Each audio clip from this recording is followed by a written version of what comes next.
কিছু আত্মীয় স্বজন আছে দেখবেন, তাদেরকে আপনি যতদিন দিতে পারবেন করতে পারবেন অতদিন আপনি ভালো। আপনি যখনই দেওয়া বন্ধ করে দেবেন, তাদের জন্য কিছু করা বন্ধ করে দেবেন, তখন আপনাকে আর তারা চিনবে না। চিনবে তো না, আরও আপনার পিছনে দেখা যাবে দুনিয়ার উল্টাপাল্টা আজে বাজে কথা বলবে।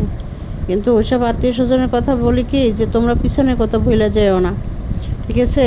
কখন অতীত ভুলতে হয় না। যারা অতীত ভুলা যায় তাদের জীবনের অধপতন খুব তাড়াতাড়ি চলে আসে। কৃতজ্ঞতা স্বীকার করা শিখুন। কারণ কি, অকৃতজ্ঞ মানুষে আল্লাহ পছন্দ করে না। উপকারীর উপকার যে ভুলা যায় সে সম্পূর্ণ অকৃতজ্ঞ। তো অকৃতজ্ঞ মানুষকে কেউই পছন্দ করে না। আর পৃথিবীটা হচ্ছে গিভ অ্যান্ড টেক। একসময় তুমি যার জন্য যেটা করবা এটা তুমি ফেরত পাবাই। আজকে তুমি একটা মানুষের দুর্বলতা হোক, যেটাই হোক, সেটা নিয়ে তুমি মানুষের যত কথা শোনাবা, যত কথা বলবা, এটা ফেরত তুমি পাবাই আজকে আর কালকে, ঠিক আছে?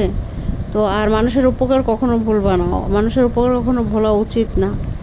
সবসময় ফ্ল্যাশব্যাকের কথা চিন্তা করা উচিত। তোমার জন্য একটা মানুষ পিছনে কি করছে, কি তার জন্য মানে কি অবদান আছে, ঠিক আছে? যে তোমার জন্য সে জীবনে কি করছে, তোমাদের জন্য কি করছে। তো মানুষ শুধু বর্তমান নিয়ে ভাবে, আর বর্তমান নিয়ে শুধু ভাবা উচিত না। পিছনে সবসময় মনে রাখতে হয়।